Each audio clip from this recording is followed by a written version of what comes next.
I think he's saying not another guitar solo, please. He was looking beyond the percussionist to Uncle Fester on vacation, like, rate it in, pal. You've had your fun.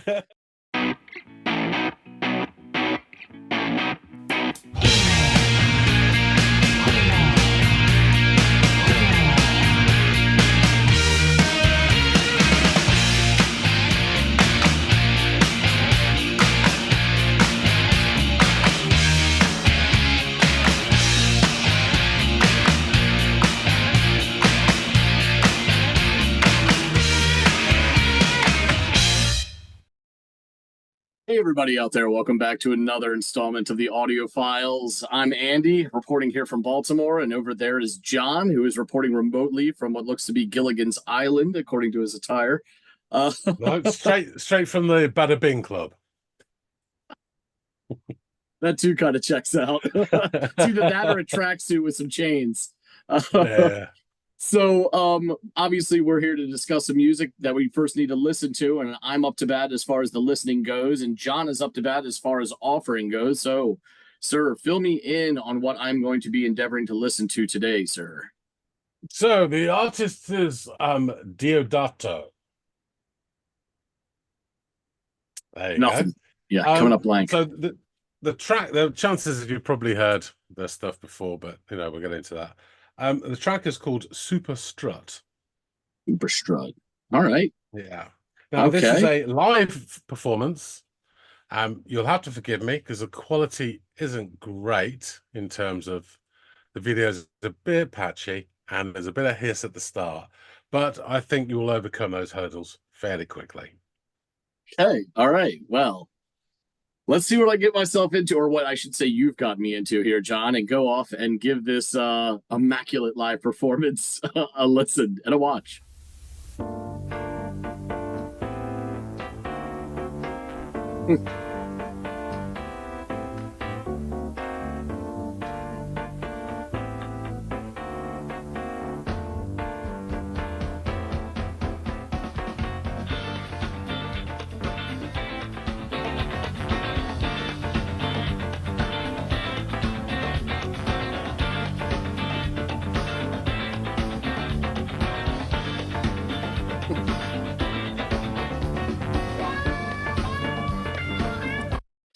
Such a dad-looking fellow on the piano. That's great. I assume mom is the one recording this in the audience. This is a pretty primitive recording, but it sounds fun so far. I'm liking the beats, the hand drums that I'm hearing. Yeah, let's see where this goes.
This guy stands out in every way except for his stage presence. He's this huge dude in this like kind of floral shirt with this pink guitar, and he's just kind of chilling out there. But the guitar sounds excellent, and yes, I'm loving these sort of Latin rhythms that are going on. But it's also very funky and kind of jazzy as well. It's a good sound overall.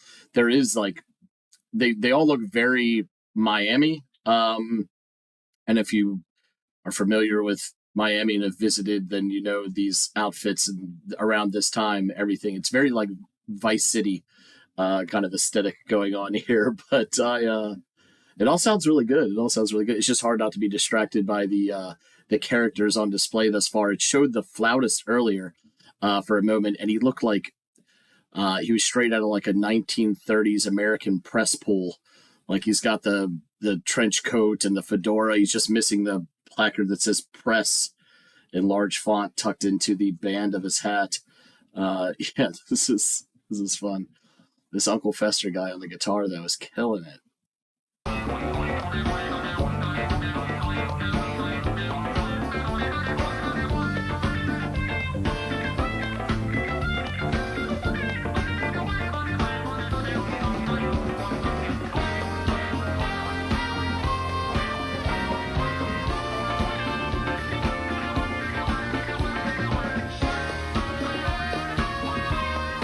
Oh,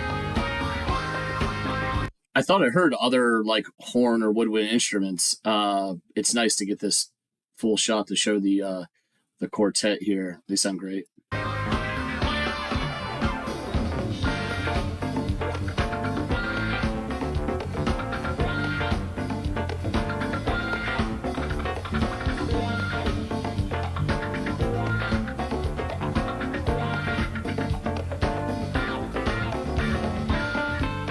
Just signal a change by tapping the top of his head. Oh, this guy's great. What a band leader.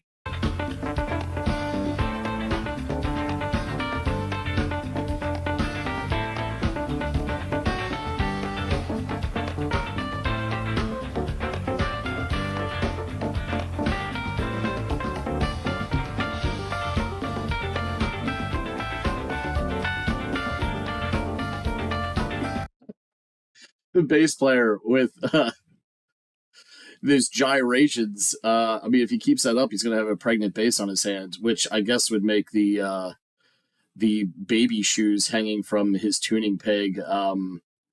They might come in handy. Who knows if he keeps that up.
He's got this like the stink face, and now he's almost like mouthing the notes that he's playing. This is great. I want to take that back a little bit.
Jesus.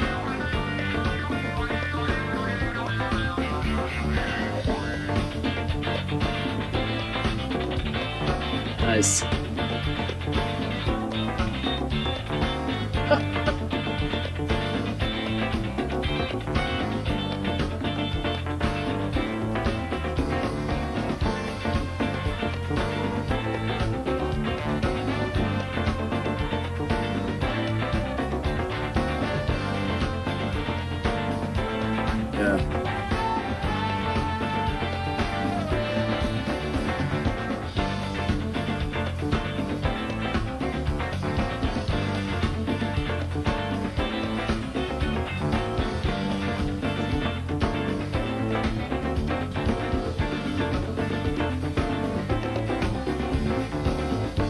No, no, no.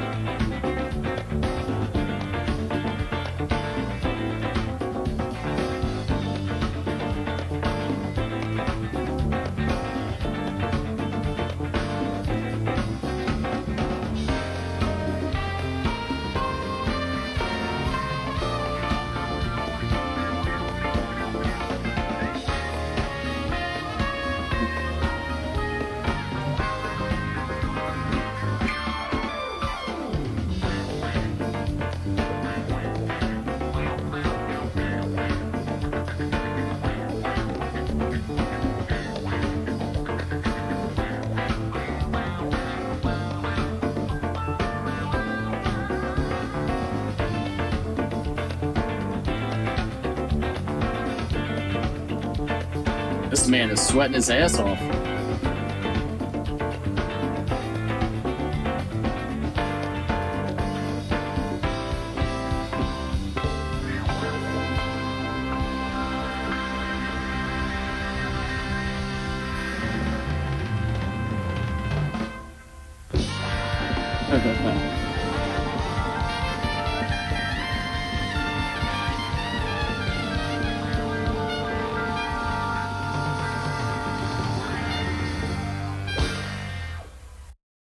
Wow. That was fun. That was such a just a rhythmic explosion. Um, you know, I laughed that there's these guys are obviously a cast of characters, whether they know it or not. So they're fun to watch, but the sort of Latin rhythms, really bolstered by those all that hand drum work and some of the horn stuff as well, was really great. Yeah, I enjoyed this a lot. I wonder when and where this performance was. Obviously, I have a lot of questions because they all, you look like you just pick like 8 people off the street or whatever it is, and just said, "All right, get behind these instruments," and they all come together.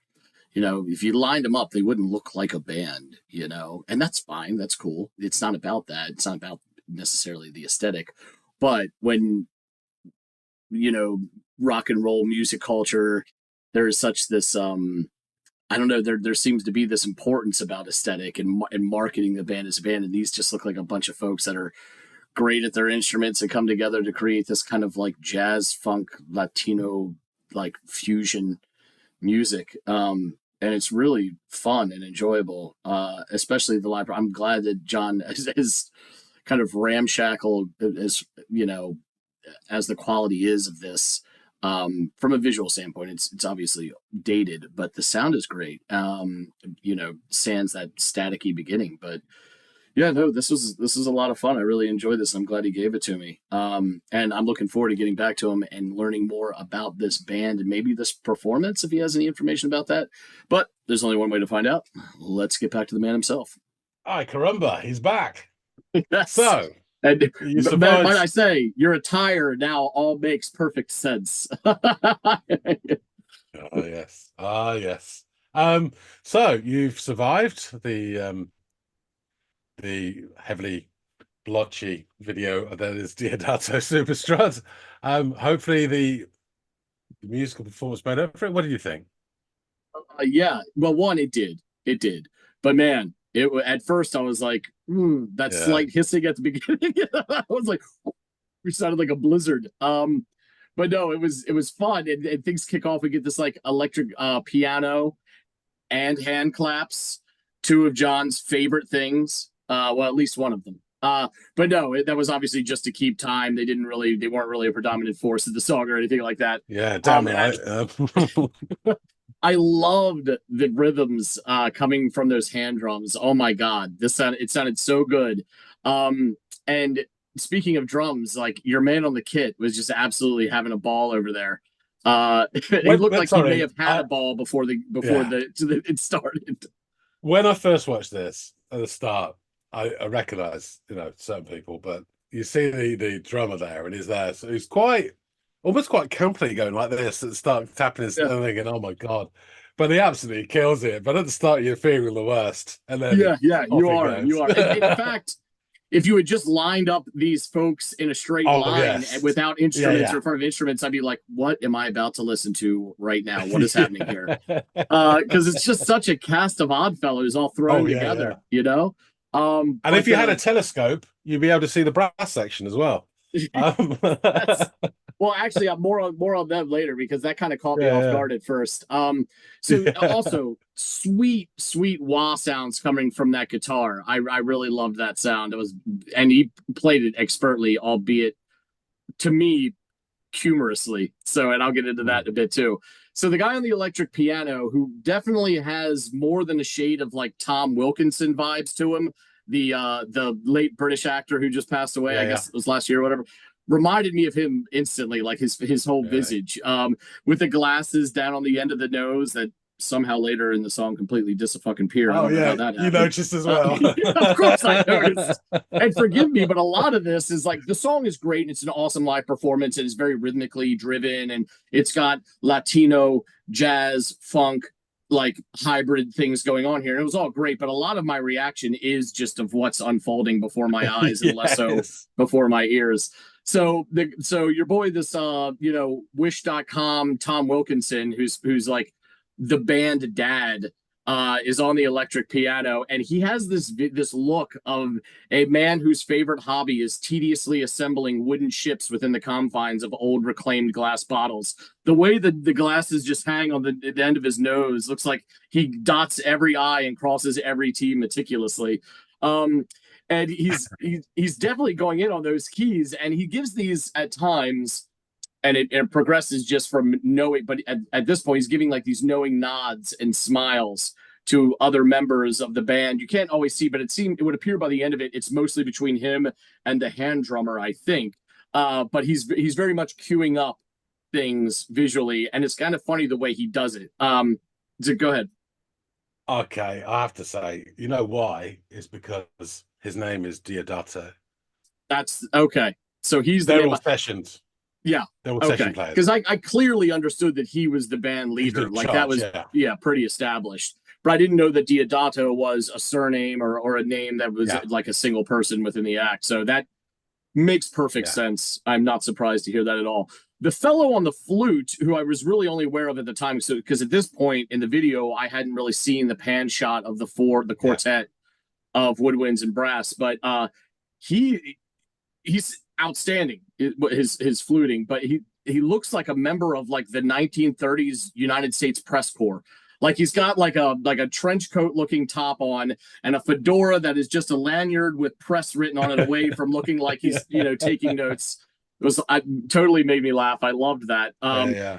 And for a large man with a hot pink guitar and a floral like shirt, you're man is pretty laid back up there, especially during this first like lead that he goes through. He stands out in every way except for maybe his energy, but nonetheless, the music that he's playing sounds great. And even if he looks a little detached from it, now juxtapose his stage presence with that of the bass, the guy on the Yeah. bass, who not even 2 minutes into the song looks like he's well on his way to impregnating his own bass. Also, are those baby shoes dangling from the tuning peg of the headstock?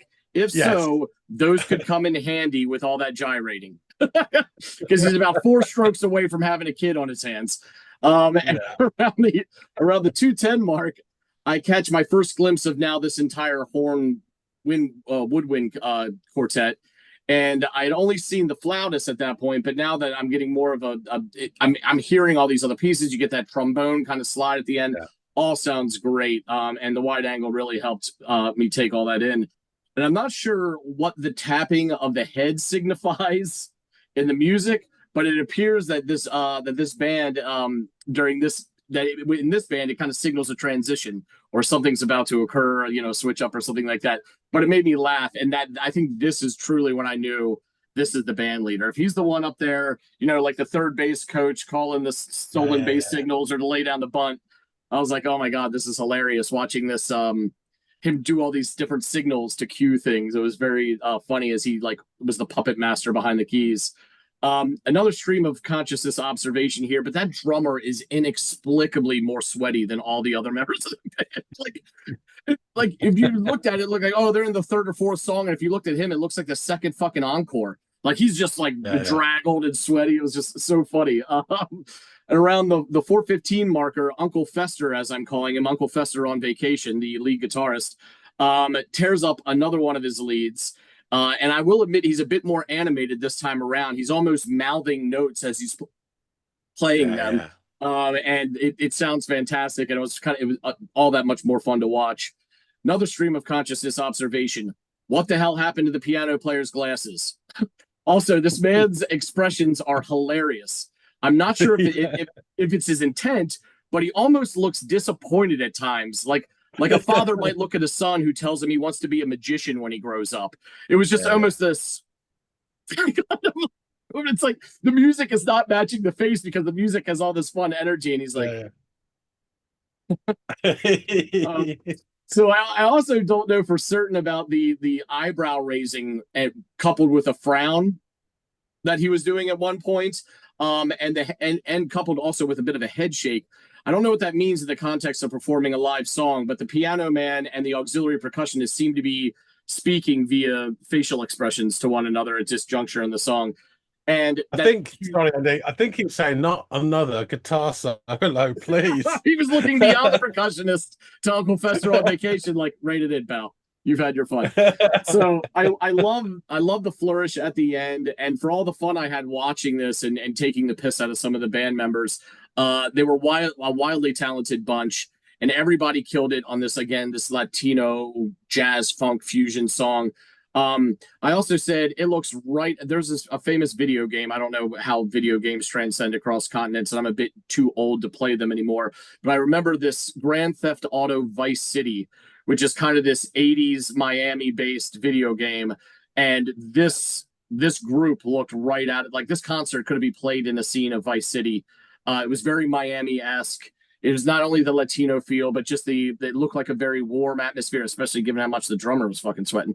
But all the floral shirts and everything, and just the sound of the music screamed to me Central South American or like Caribbean American kind of sound to it. And I loved it. It was a lot of fun. Even if the visuals were hilarious, that only added to it for me. Yeah. I thought you'd have a bit of fun with this. Yeah, it's a great jazz fusion type song, but when I saw the live performance, I had to go with that, even though quality-wise it wasn't great. Just so it wasn't the worst sound quality, to be honest. But it did look like my mom's VHS of my like third grade recital as far as quality goes visually. But the sound was really good. Yeah, I mean the hiss kind of went away after a while, or I just didn't stop noticing. No, you're right. You're right. But yeah, it's a lot of fun. So I'll get into it. Deodato de Almeida was born in 1943 in Rio de Janeiro. Okay. He is a pianist, composer, arranger, and record producer, mainly in jazz and jazz fusion, but he's known for the blending of his genres, as you'd imagine, such as pop, rock, disco, rhythm and blues, classical, Latin, and bossa nova. Yeah. So he began his musical life, as so many do, at the age of 12, playing the accordion. And then I remember when I got my first accordion. Yeah, you always remember your first. That was around about 12 or 13, matter of fact. Yeah. A couple of years later, piano. He went off then, studied orchestration, conducting, and arranging. Early on, Deodato he formed and played bossa nova bands in Brazil. And he usually played a Fender electric piano. He moved to New York City, and he's got a very interesting sort of story, and I've cut lots out, but there's a few little bits here and there which are quite interesting. So he moved to New York City in 1967 to work with the guitarist Louise Bonfa, who he recorded 7 albums and countless jingles with. Bonfa also introduced him to vocalist Astrid Gilberto on the making of Astrid's Beach Samba album, which I do have. And Deodato, he actually wrote and arranged three songs on there at least. It's decent. It's not her best work, but it's pretty good. His first album, Prelude, which is this sweet one here. Nice. Yeah, his first album was released in the USA in January 1973. The track Also Sprach Zarathustra 2001 was a #2 hit in the Billboard pop charts. #7 in the UK, and it's that sort of jazzy disco version of from the film 2001: A Space Odyssey. Dun, dun, dun, dun, dun. Yep. But obviously, you imagine it with a bit of a beat and a funky electric piano. This album's crossover appeal, music style was just huge.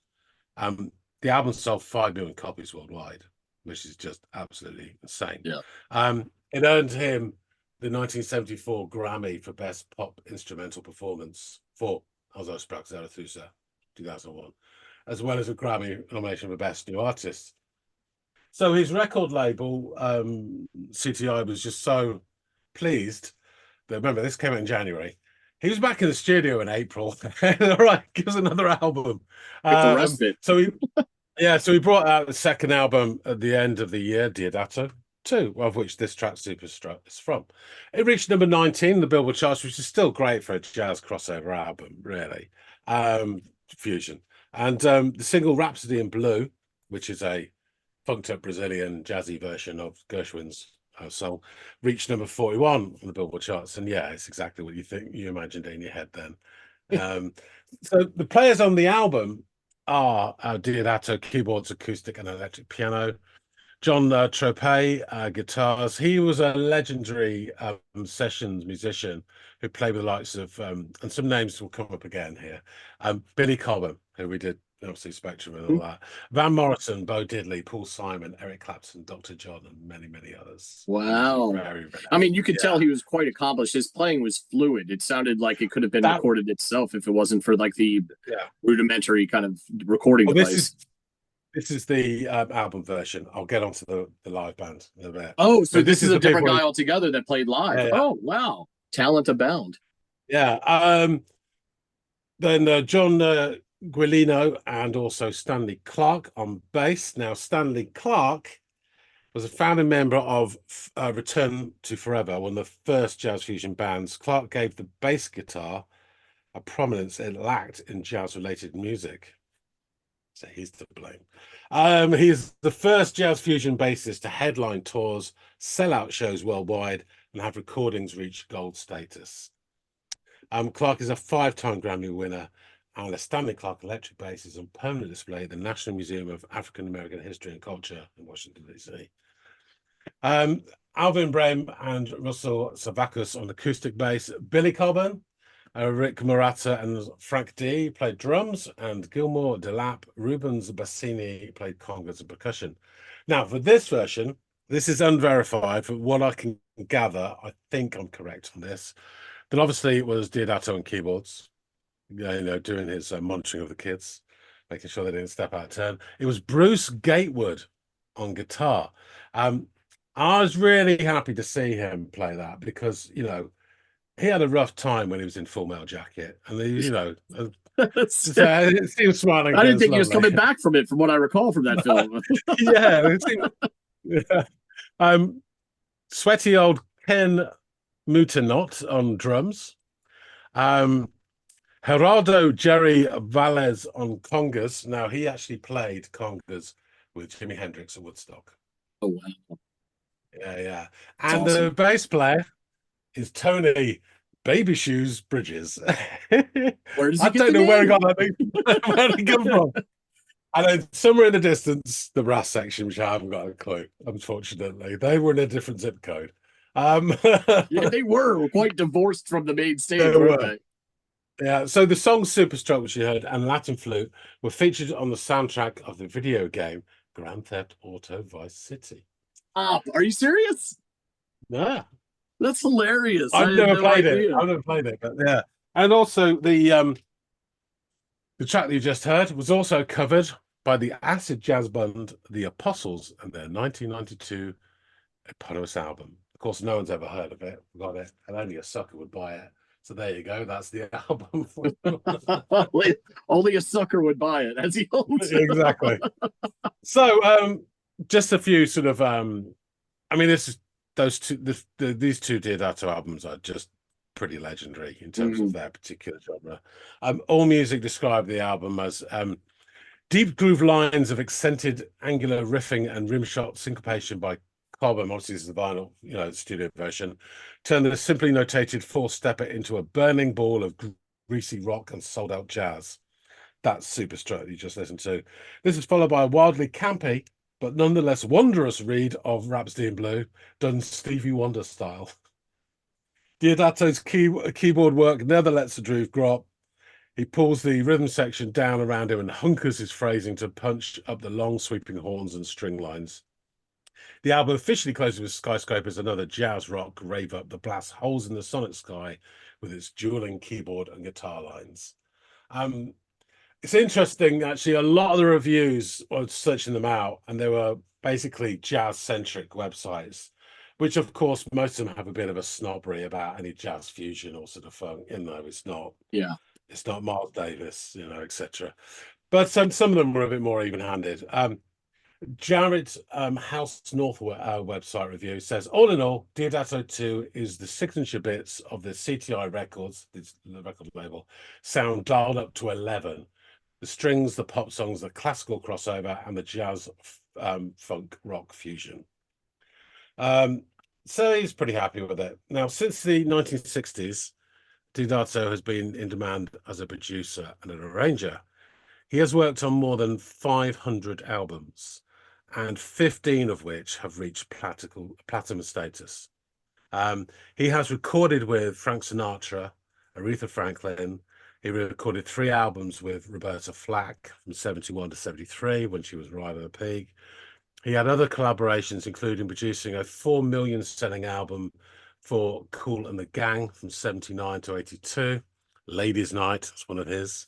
The first solo album by Kevin Rowland of the mighty Dexys Midnight Runners in 1988, and K.D. Lang. He also developed a really close collaboration with Icelandic singer Björk from 1996 to 98, arranging her albums Post, Telegram, and Homogenic. Wow. He has released in total 25 albums under his own name, the last one being in 2010.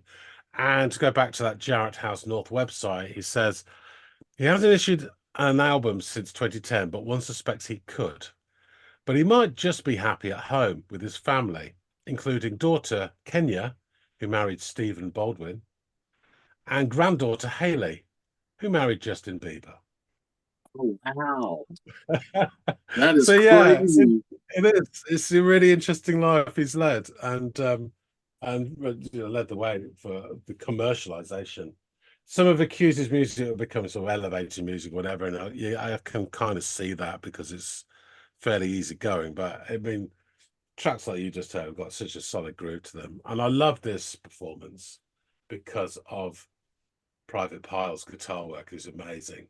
And the congas, they're really subtle, but they're always there, and it's just this yes, someone prodding your hips to keep moving, Yeah. And all the cast have got they're charismatic in their own way, quirky way, weird, but charismatic. So I thought it was just a big, huge slice of fun. So no, it absolutely was that. I think it's like a really good example of here is a genre that I wouldn't normally flock to. And yet there can exist within those kind of genres songs that you would gravitate toward. Now it might not be as large of a pool of those songs as there are in genres that we find ourselves more comfortable with or listening to more often. But I would, if this came on, I wouldn't turn it off. I'd fall into the groove with it a little bit. It's good stuff. I could understand how, a 12-track album of this stuff might get a little, cumbersome. But I really enjoyed listening to this track, and I enjoyed the visuals provided. So thank you for choosing specifically this video. Yeah, I mean, you're spot on. It's time and place as well, isn't it? Yeah, You know, of course. you're late night outdoors, perhaps by some water, a few big drinks with fucking vegetation coming out of them. Yeah, This comes on, you're there. yeah. Grandma's funeral, not so much. But No, no. anyway, you know, time Yeah, and a place. exactly.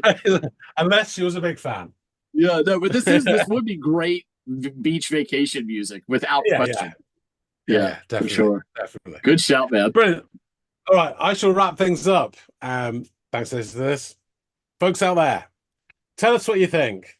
You like a bit of jazz fusion, Brazilian crossover, private pile, sweaty drummer, flautist in the distance music, then you're in luck. Hit the like button and drop some comments about this or what you think. I mean, I have to say, joking aside, performance was spot on, even though Mhm. this is clearly a few years after he released this album. I've no idea where this was or when this was. This video has no details. I would suggest it's probably early 80s, just judging by the video quality and some of the sort of the streetwear out there. Yeah, But it could have been any time from 75 to 85, I guess. But yeah, I think the performance is absolutely brilliant. And I don't think there's much to hate about this. You know, you like it a little, or you like it a lot, I think. But yeah, drop your comments and let us know what you think. We'd love to hear from you. If you haven't subscribed already, then please do. And one day, with the right amount of influence and a number of videos you watch, you could be wearing a shirt like this as well. Think about that. wonderful. That being said, thanks so much for watching. I will see all of you on the next episode of the Audio Files. See you later, guys.